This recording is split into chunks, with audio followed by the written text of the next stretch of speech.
Hello guys, मैं राजकुमार सैनी आप सभी बच्चों का इस यूट्यूब चैनल आर के मैथ क्लास में पर हार्दिक स्वागत करता हूँ। प्यारे बच्चों, हमने कक्षा 10th से संबंधित कुछ टॉपिक है उनकी स्टडी कर रहे थे, जिनमें मैंने आपको कुछ टॉपिकों का अध्ययन करवा दिया था। इसी में आज हम स्टडी करेंगे कोऑर्डिनेट ज्योमेट्री के बारे में। यानी जो आपका टॉपिक नंबर 9 है कोऑर्डिनेट ज्योमेट्री के बारे में। तो देखो, मैं अभी आपको इसके बारे में बेसिक बताऊंगा, लेकिन उससे पहले आपको 4 फॉर्मूले हैं वो महत्वपूर्ण, वो नोट करने हैं अपने नोटबुक में। फिर मैं आपको समझाऊँ डिटेल्स कि कोऑर्डिनेट ज्योमेट्री क्या होती है, ये में कैसे प्राप्त होती है। तो इसमें सबसे पहले आप लिखो डिस्टेंस बिटवीन 2 पॉइंट्स।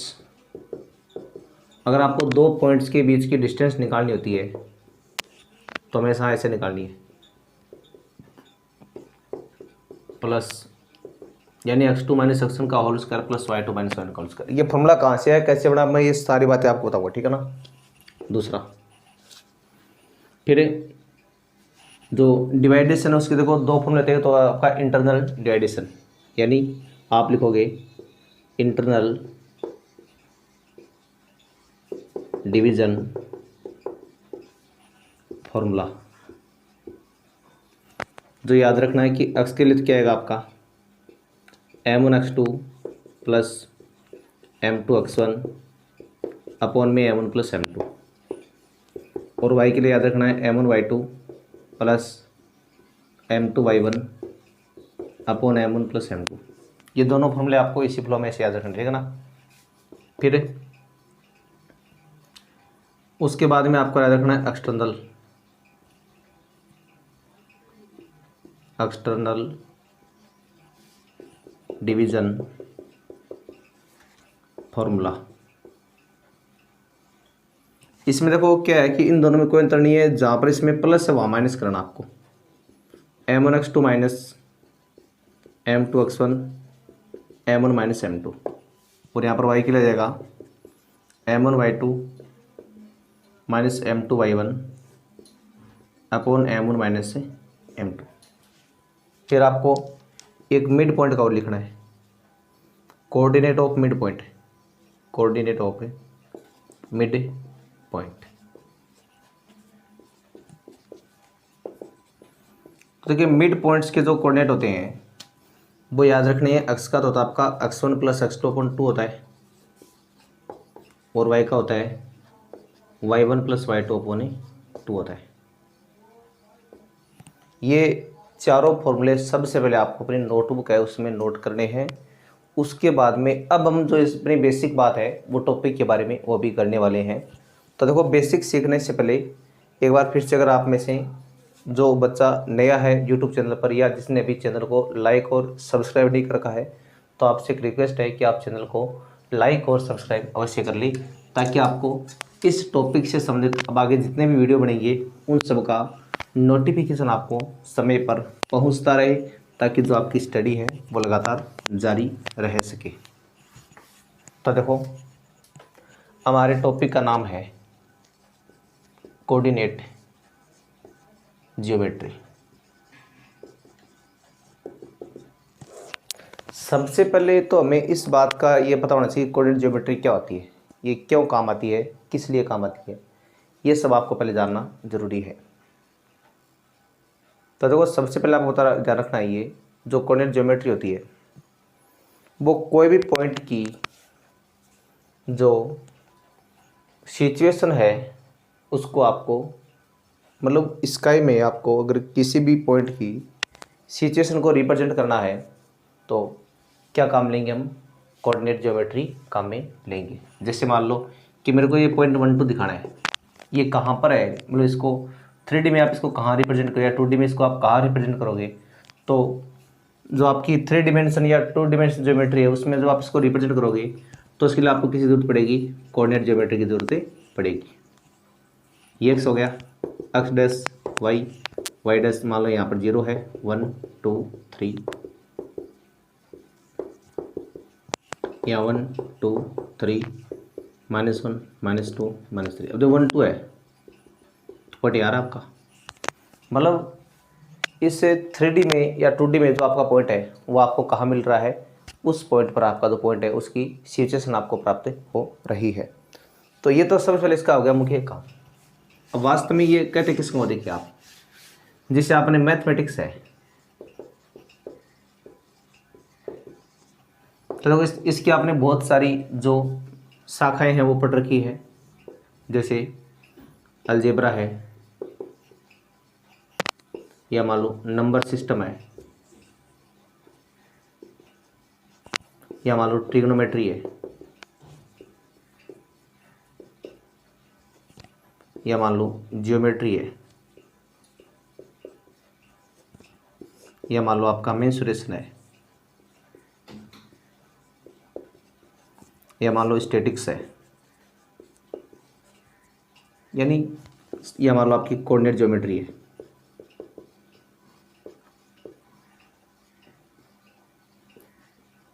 तो ध्यान रखना, कोऑर्डिनेट ज्योमेट्री आपकी अपने आप में क्या है, एक इसकी शाखा है, किसकी, जो आपकी मैथमेटिक्स है उसकी एक सब बेस आपको दी गई है। कौन है, कोऑर्डिनेट ज्योमेट्री। ये अपने आप में एक क्या है, इसकी महत्वपूर्ण शाखा है। ये शाखा बनती कैसे है इसके बारे में देखिए। अब ये जो आपकी कोऑर्डिनेट ज्योमेट्री है ये क्या करती है, देखो पहले तो इनके बारे में जान लो होते कौन सी। तो अलजेब्रा जानते हो आप सारे, जिसमें आप किसी भी वेरिएबल और कांस्टेंट का स्टडी करते हो, वो सारे आपके अलजेब्रा में आते हैं। नंबर सिस्टम में आप जैसे मान लो कोई नंबर है, जैसे 3+√2 है या 5-√2 है, यानी इरेशनल या रेशनल जो भी नंबर है उनका स्टडी करते हो आपके नंबर सिस्टम में आते हैं। ट्रिग्नोमेट्री में आप साइन थीटा कॉस थीटा इनकी स्टडी करते हो आप, ठीक है ना। ज्योमेट्री में आप लाइन है, या मान लो ट्रेंगल है, या मान लो एंगल है, इन सब की आप स्टडी करते हो, ठीक है ना। मेंसुरेशन में आप एरिया निकालते हो या वॉल्यूम निकालते हो, किसका, सॉलिड का, या मान लो कोई आपका प्लेन ज्योमेट्री उसका। स्टैटिक्स में आप क्या करते हो, मीन मोड मीडियन निकालते हो आप, मीन मोड मीडियन, ये होगी आपकी। और जो कोऑर्डिनेट ज्योमेट्री है इसमें क्या करते हो आप, किसी पॉइंट की सिचुएशन, पॉइंट से सिचुएशन को आप रिप्रेजेंट करोगे। अगर आपको किसी पॉइंट की सिचुएशन को रिप्रेजेंट करना है तो आप कौन सी शाखा काम में लेंगे, यहाँ पे कोऑर्डिनेट ज्योमेट्री शाखा है उसको काम में लेंगे, ठीक है। अब देखो ये कोऑर्डिनेट ज्योमेट्री क्या करती है, इसका महत्वपूर्ण पार्ट देखिए आप, क्योंकि मैथ की एक अपने आप में सब बेस हो गई है ये। और अब जो इसका महत्वपूर्ण काम क्या है, जैसे मान लो मेरे पास एक अलजेब्रा है, एक मान लो मेरे पास क्या जियोमेट्री है। मेरे को क्या करना है, अलजेब्रा को मेरे को जियोमेट्री में कन्वर्ट करना है। जैसे मान लो अलजेब्रा में आपके पास एक क्वेश्चन आ रही है, मान लो कोई भी, इसको मेरे को जियोमेट्री में इसमें कन्वर्ट करना है। तो इसमें कन्वर्ट करने के लिए आपको बीच में एक और पॉइंट की जरूरत पड़ेगी।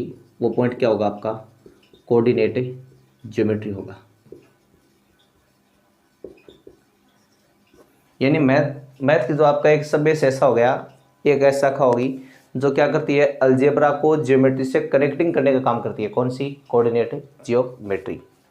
तो कोऑर्डिनेट ज्योमेट्री क्या करती है, अलजेब्रा को ज्योमेट्री से कनेक्ट करने का काम करती है। कौन है, कोऑर्डिनेट ज्योमेट्री।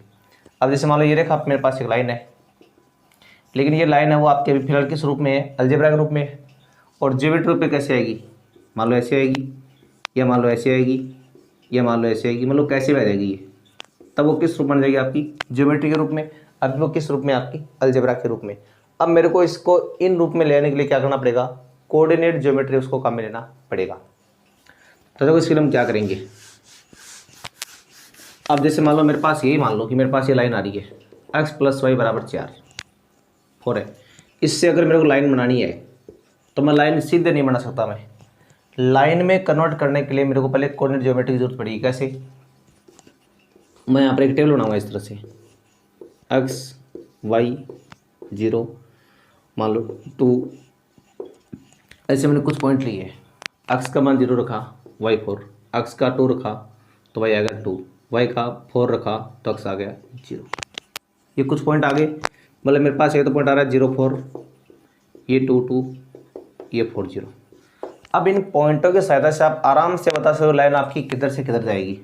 कैसे, ऐसे, ये पहले आपने इसमें लिखी कोऑर्डिनेट ज्योमेट्री काम में, ये y डैश 0 1 2 3 4 5 -1 -2 -3, 1 2 3 4, -1 -2 -3 -4 -5, ठीक है ना। अब देखो मेरे को इस लाइन को इस लाइन में बदलना है, तो देखो यहाँ पर पहले मेरे पास 0 4 है, 0 4 आपको पता है यहाँ पर आएगा, फिर 2 2 है जो आपको पता है यहाँ पर आएगा, फिर आपको पता है 4 0, मान लो कहाँ पर आएगा, यहाँ पर आएगा। अब देखिए जब आप इन दोनों पॉइंटों को ऐसे कनेक्ट करोगे तो देखो बिल्कुल ऐसे सीधा लाइन आई आपको, ग्राफ में देखोगे ना आप इसको, यहाँ तो चलो मैंने इसको सही अंतर से नहीं दिया है, बाकी ग्राफ में बिल्कुल एक क्या लाइन आएगी, डायरेक्ट लाइन आ गया आपकी। तो पहले हमारे पास ये काफ़ी लाइन थी, इस तरह से थी, ऐसे लाइन थी, ऐसे थी, ऐसे थी, अलग अलग रूप में लाइन थी। अब इनमें से हमारा लाइन वन से ये लाइन वन होगी, जो बिल्कुल इस तरह से आ रही है लाइन आपकी। तो ये आपने भी क्या सीखा है, एक अलजेब्रा के रूप में लाइन को ज्योमेट्रिक रूप में आपने कन्वर्ट किया है, और किसकी सहायता से कन्वर्ट किया है, ये आपने कोऑर्डिनेट ज्योमेट्री की सहायता से आपने इनमें मान रख के इसको कन्वर्ट किया है। तो यहाँ पर कनेक्टिंग काम कौन कर रही है, कोऑर्डिनेट ज्योमेट्री। यानी जो कोऑर्डिनेट ज्योमेट्री है वो अलजेब्रा को ज्योमेट्री से बिल्कुल कनेक्ट करने का काम कर रही है, इसीलिए ये शाखा आपकी महत्वपूर्ण अपना कौन सा कार्य करती है, कोऑर्डिनेट ज्योमेट्री का कार्य ये महत्वपूर्ण रूप से करती है। ठीक है, ये तो मैंने अभी आपको समझा दिया है। अब देखो इसके बारे में आपको कुछ और बातें ध्यान रखनी है। देखो इसमें आपके कुछ पॉइंट होते हैं, एक तो इसमें होता है एक्स एक्सिस, एक होती है वाई एक्सिस। सबसे पहले आप देखिए इस कोऑर्डिनेट ज्योमेट्री में क्या होता है। एक मान लो मेरे पास ऐसे आता है X, X dash, Y, Y dash, यहाँ पर 0 आ रहा है। अब ध्यान रखना है कि जो लाइन आपकी बिल्कुल प्लेन के पैरेलल आती है इस तरह से, जैसे मान लो ये फर्श है, मैं जिस रूम में खड़ा हूँ उसे मान लो फर्श है, तो ये जो फर्श की बिल्कुल पैरेलल लाइन होगी वो क्या कहलाएगी, एक्स एक्सिस कहलाएगी,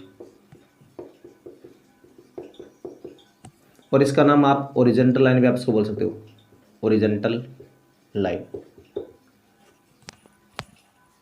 और अब देखो ये जो दीवार है ये आपको पता है फर्श पर बिल्कुल क्या है, परपेंडिकुलर आ रही है, यानी इसके साथ क्या होना है, 90 एंगल बना रही है, तो ये क्या कहलाएगी आपकी वाई एक्सिस कहलाएगी, या आपकी लाइन क्या कहलाएगी, वर्टिकल लाइन है वो कहलाएगी, वर्टिकल लाइन। जहां दोनों इंटरसेक्ट करेगी वो पॉइंट आपका ओरिजिन कहलाएगा, और उसके कोऑर्डिनेट क्या होते हैं आपके 0 0 होते हैं। नेक्स्ट बात, ये एक्स एक्सिस पर इधर पॉइंटिंग है, आप वो हमेशा आपको प्लस लेनी है, 1 2 3 4 5 6 7, -1 -2 -3 -4 -5, यहाँ 1 2 3 4 5, -1 -2 -3 -4। मैंने जिस तरह से लिखा है बिल्कुल वैसे इनको आपको लिखना होता है, यानी ये पॉइंट सारे आपके इस लाइन के नीचे लिखे जाएंगे, ये सारे आपके इसके राइट साइड में लिखे, सॉरी लेफ्ट साइड में इसके लिखे जाएंगे। ठीक है, अब देखो अगर आपको किसी भी पॉइंट की पोजीशन को अगर रिप्रेजेंट करना है, जैसे मान लो मेरे पास है कि मेरे को 3 4 को रिप्रेजेंट करना है, तो ये एक्स मानना पड़ेगा, ये वाई का मान मानना पड़ेगा। अब एक्स तो इस लाइन पर मिलेगा आपको, वाई इस पर मिलेगा, 3 तो यहाँ पर आ रहा है, 4 आ रहा है यहाँ पर। अब देखो ये दोनों पॉइंट बिल्कुल आकर के कहाँ मिलेंगे, आपको पता है यहाँ पर मिलेंगे ये दोनों पॉइंट। तो ये पॉइंट किसको रिप्रेजेंट करेगा, 3 4 को रिप्रेजेंट करेगा। तो इस तरह से आप किसी पॉइंट की सिचुएशन को कोऑर्डिनेट ज्योमेट्री के द्वारा रिप्रेजेंट कर सकते हो। अब देखो जैसे मान लो मैंने बोल दिया कि मेरे को -4 और 2 दिखाना है, तो ये एक्स का मान है रखना ये, और ये वाई का मान है। तो एक्स का मान देखो -4 यहाँ पर है, वाई का 2 किधर है, यहाँ पर है, दोनों यहाँ मिल रहे हैं आकर के। तो ये पॉइंट किसको रिप्रेजेंट करेगा, -4 एंड 2 को रिप्रेजेंट करेगा। तो इस तरह से आप किसी पॉइंट को कोऑर्डिनेट ज्योमेट्री में रिप्रेजेंट कर सकते हो। अब कई बार क्या होता है, आपको पॉइंट उसको पहले लिख देगा, जैसे मान लो उसने बोल दिया कि पॉइंट पहले से आपके पास, इस पॉइंट के कोऑर्डिनेट आपको लिखने हैं, तो हमेशा x का मान पहले और y का बाद में आएगा। इन आपको 2 1 लिखना है, न कि 1 2, 2 1 यानी 2 पहले आएगा, ठीक है ना। और मान लो कि वो बोल दे कि इस पॉइंट के कोऑर्डिनेट क्या है, तो आप लिखोगे -3 एंड -4, x का मान पहले और y का बाद में। ये तो आपने पॉइंट को रिप्रेजेंट करना सीखा है। अब देखो दूसरी बात, मेरे को मान लो यहाँ पर कोई पॉइंट लेना है, तो इस पॉइंट का कोऑर्डिनेट क्या आएगा, 1 0, यहाँ पर लिया 3 0, यहाँ पर लिया 5 0, यहाँ पर लिया 7 0, यहाँ पर -1 0, यहाँ पर -3 0, यहाँ पर -5 एंड 0। यानी इन सभी पॉइंटों को देखकर आपको एक बात समझ में आ रही होगी कि हमने x अक्ष पर जितने भी पॉइंट लिए हैं उन सब पर देखो x का मान तो देखो सबका आपका अलग अलग आ रहा है, लेकिन देखो y का मान देखो सबका बिल्कुल 0 आ रहा है। यहाँ पर सब जगह दिख रहा है ना आपको, यानी सारे पॉइंटों में जो y का वैल्यू है वो बिल्कुल क्या आ रही है, 0 आ रही है। तो अब आपके पास ये पॉइंट बन गया कि मान लो ये मेरे पास लंबा होता गया, मान यहाँ तक होता ही, मैं बोलता कि यहाँ पर पॉइंट P आएगा, उसके कोऑर्डिनेट क्या होंगे। अब वहाँ तो पता नहीं आपको 8 9 10 कितने होंगे, लेकिन आप उसको क्या मानेंगे, x को आप इसको 0 मान सकते हैं। यानी यहाँ पर x का मान तो कुछ भी हो सकता है आपका, लेकिन y का क्या मिलेगा, आपको 0 मिलेगा। तो अगर आपसे पूछ ले कोई पॉइंट, यानी पॉइंट ऑन x एक्सिस अगर आपसे कोई पूछ ले, तो आपको क्या बताना पड़ेगा, x, 0। अगर आपको x एक्सिस पर कोई पॉइंट बताना है तो हमेशा वो पॉइंट क्या रहेगा, आपका x, 0 रहेगा, ठीक है। तो ये आपको ध्यान रखना है। अब देखो हम इसकी बात करते हैं y एक्सिस की। या मान लो मेरे पास पॉइंट क्या है, 0,1 या 0,2 या 0,3 या 0,-2 या 0,-4 या 0,-6। ये जो कुछ पॉइंट आ रहे हैं मेरे पास, तो देखो इन सब पॉइंटों को देखो क्या आपको एक बात समझ में आ रही है, यहाँ सब में x का मान देखो बिल्कुल 0 आ रहा है, सब जगह आ रहा है ना भाई। देखो y का मान तो डिफरेंट आ रहा है आपका अलग अलग, लेकिन x का मान सब में बिल्कुल क्या आ रहा है, 0 आ रहा है। तो अगर आपसे पूछ ले पॉइंट ऑन y एक्सिस, तो हमेशा आपको क्या बताना पड़ेगा, 0,y। यानी वहाँ पर x का मान तो 0 आएगा, लेकिन y का जो मान है वो आपका कुछ भी आपको प्राप्त हो सकता है। ये आपको ध्यान में रखना है। तो ये आपने कुछ पॉइंट है वो इस तरह से सीखे हैं।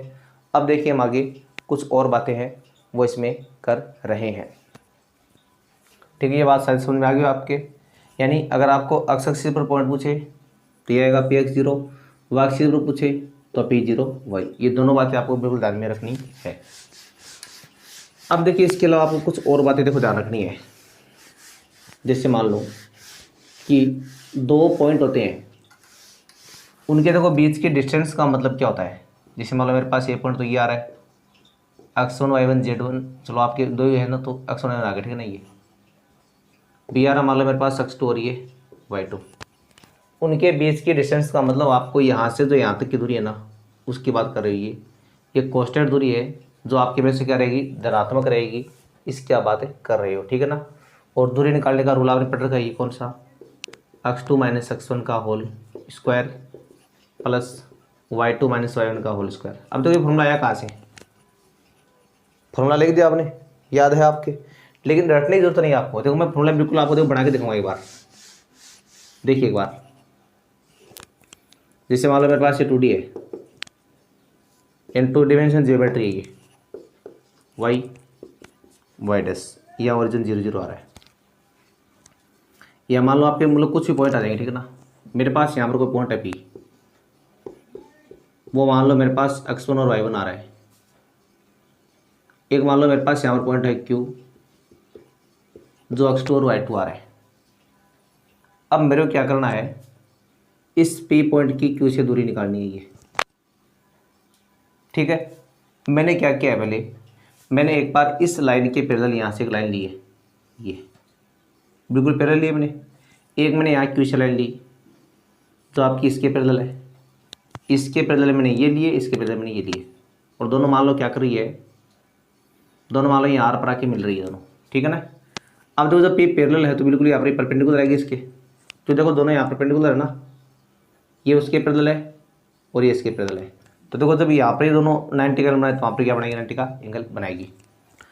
अब जो पी पॉइंट आपका यहाँ पर होता है, या मान लो मेरे पास कोई पॉइंट ए आ रहा है, तो उस ए पॉइंट के कोऑर्डिनेट क्या आएंगे, x1, 0 आएंगे।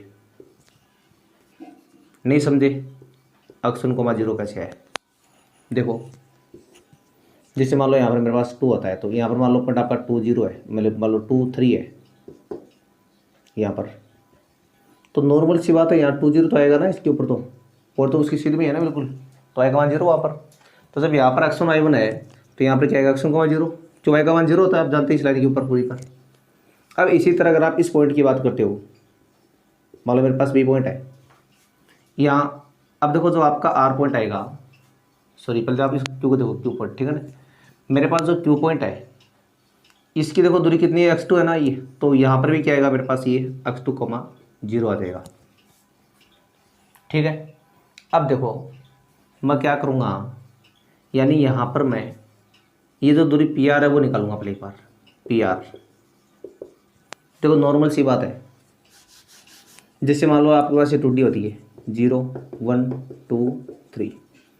अब यहाँ से यहाँ तक की दूरी आपकी 1 यूनिट है ना, और यहाँ से यहाँ तक की क्या है, 3 यूनिट, मतलब ये दूरी आपकी है 1 यूनिट, और ये दूरी आपकी कितनी है, 3 यूनिट, 3 यूनिट आ रही है बिल्कुल। और अगर मैं यहाँ से यहाँ तक मापूंगा तो क्या आएगी, 1 यूनिट आएगी, क्यों 3 - 2 करोगे आप इसको सीधा। तो उसी हिसाब से मेरे पास जब ये दूरी क्या है, x1 है यहाँ तक की, और यहाँ से वहाँ तक की कितनी है, ये x2 है, तो ये कितनी होगी आपकी, x2 - x1 होगी ना, जो ये है वो इसमें लागू होगी।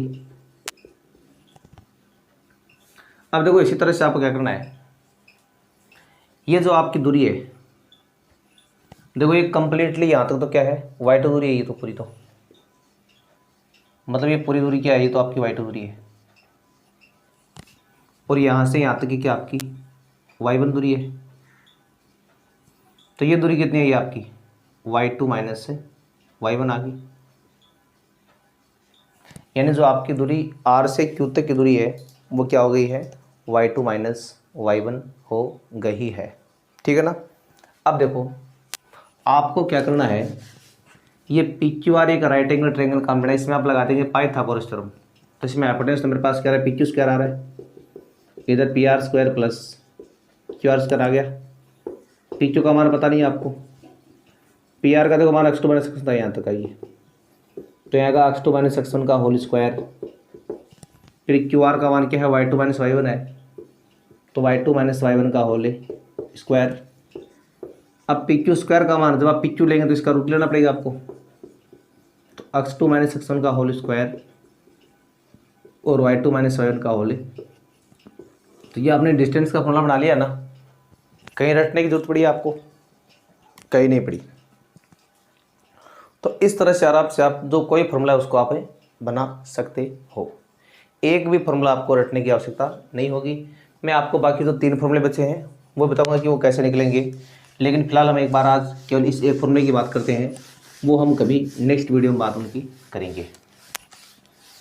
आपने डिस्टेंस के बारे में सीख लिया है। अब देखो जो आपका इंटरनल डिवाइडेशन होता है, इंटरनली डिवाइडेशन क्या होता है, इसका मतलब ये होता है, जैसे मतलब मेरे पास क्या है, ए बी कोई लाइन सेगमेंट है, या मान लो पॉइंट पी आ रहा है, मैं इसको पी पॉइंट से यहाँ पर वो पॉइंट पी ले रहा हूँ, तो देखो इसके 2 पार्ट में डिवाइड कर रहा है ना।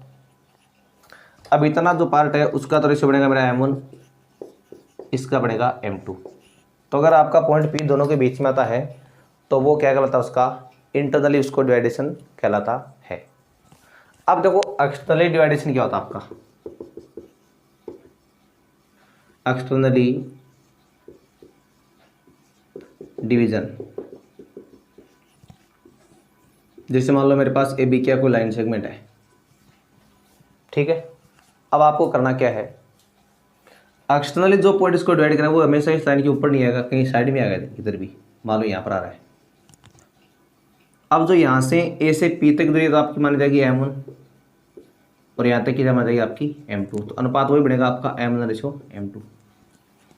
यानी जो एक्सटर्नली डिवाइड करेगा वो कभी लाइन सेगमेंट के ऊपर नहीं आएगा, अलग साइड में आएगा, और जो इंटरनली डिवाइड करेगा वो बिल्कुल लाइन सेगमेंट के ऊपरी पॉइंट आपको प्राप्त होगा, वो था उसका इंटरनली डिवीजन। और देखो अगर आप मिड पॉइंट की बात करते हो, तो वो पॉइंट पी क्या पाएगा, बिल्कुल उस पॉइंट को दो इक्वल पार्टों में डिवाइड करेगा, तो पी क्या कहलाएगा, उसका मिड पॉइंट है वो कहलाने वाला होता है। तो देखिए बच्चों, ये मैंने अभी आपको कुछ बेसिक बातें हैं इनके और बताइए, बाकी फॉर्मूले वगैरह इनके वो हम नेक्स्ट वीडियो में प्रूव करेंगे। आज मैंने आपको डिस्टेंस वाला बता दिया प्रूव करके। फिर अब हम जो अपना टॉपिक है उसके देखो अभी कुछ क्वेश्चन उनको स्टार्ट कर लेते हैं। जैसे हमारा फर्स्ट क्वेश्चन है, देखो फर्स्ट क्वेश्चन में क्या है, एक डायग्राम बना रखा है पहले से इस तरह से, ये एक्स है, एक्स डैश, यहाँ वाई, यहाँ वाई डैश, बीच में 0 लेना है। फिर देखो सब में 2 का डिफरेंस ले रखा है, 2 4 6 8 10 ऐसे। फिर इधर -2 -4 -6 -8 -10। फिर यहाँ पर 2 4 6 8 और ये 10। फिर यहाँ -2 -4 -6 -8 और ये -10। ठीक है ना, कुछ इस तरह से को आपका डायग्राम बना हुआ था। अब देखो एक तो इसने पॉइंट मतलब क्यों मान रखा है, कहाँ पर, यहाँ से इसने 4 के लिया है, यहाँ पर इसने 6 को लिया है, और यहाँ पर उसने पॉइंट क्यों मान रखा है। फिर उसने एक पॉइंट आर लिया जो इसके बिटवीन से लिया है यहाँ से, फिर इधर -2 से लिया है, यहाँ पर इसने पॉइंट मान रखा है आर। फिर इसने पॉइंट पी लिया जो 2 और 4 के बीच में लिया इसने, और फिर इधर इसने 4 और 6 के बीच में लिया है ये पॉइंट आपका पी हो गया है। फिर एस जो पॉइंट आपका है वो यहाँ से और इन दोनों पॉइंटों के बीच से लिया है, और ये पॉइंट उसने क्या माना है, एस माना है। अब इस फर्स्ट क्वेश्चन में आपसे बस कुछ नहीं पूछा है, केवल ये पूछा है कि पी क्यू आर एस के आपको कोऑर्डिनेट बताने कितने आएंगे। तो देखो हम बात कर रहे हैं इसके सॉल्यूशन की, तो आप लिखोगे कोऑर्डिनेट ऑफ पी इज कितना आ रहा है। अब देखो पी पॉइंट आपका यहाँ पर है, तो देखो इनके बीच में मान कितना आएगा, देखो 5 होता है यहाँ पर, तो 5 आ गया। इधर कितना आएगा, 3 आ रहा है, तो पी का तो आपका क्या हो गया 5 3, और क्यू का कितना आएगा, तो क्यू कहाँ पर है, यहाँ पर है, इधर -4 आ रहा है, इधर 6 आ रहा है, तो -4 एंड 6, तो ये आ रहा है -4 और 6। और अगर आप इसमें आर की बात करते हैं तो देखो आर पॉइंट का आपका यहाँ पर है, यहाँ -3 आएगा और यहाँ पर -2 आएगा, तो -3 -2, तो ये आ रहा है -3 एंड -2। एंड जो एस है, एस मेरे पास क्या आएगा, तो देखो एस यहाँ पर है, हमेशा ध्यान रखना पहले एक्स का मान लिखा जाएगा, वाई का हमेशा बाद में लिखा जाता है, ठीक है ना। तो यहाँ एस के लिए एक्स का मान देखो मेरे पास क्या हो गया, 1 हो गया यहाँ पर, और यहाँ पर हो गया -5, तो पॉइंट आपका आ गया 1 एंड -5। तो इस तरह से आपने ये फर्स्ट क्वेश्चन है उसमें आपने पी क्यू आर जो कोऑर्डिनेट है वो आपने प्राप्त कर लिए हैं। आज हमने ये पहला क्वेश्चन इसका पढ़ा है, बाकी हमने इसकी बेसिक इंट्रोडक्शन पढ़ा है। तो मैं उम्मीद करता हूँ ये बात आपको ज़रूर पसंद आई होगी, और अभी तक आपने अगर चैनल को लाइक और सब्सक्राइब नहीं किया है तो उसको आप अवश्य कर लें। तो आज के लिए बस इतना ही, मिलते हैं नेक्स्ट वीडियो में, तब तक के लिए आपको नमस्कार, धन्यवाद।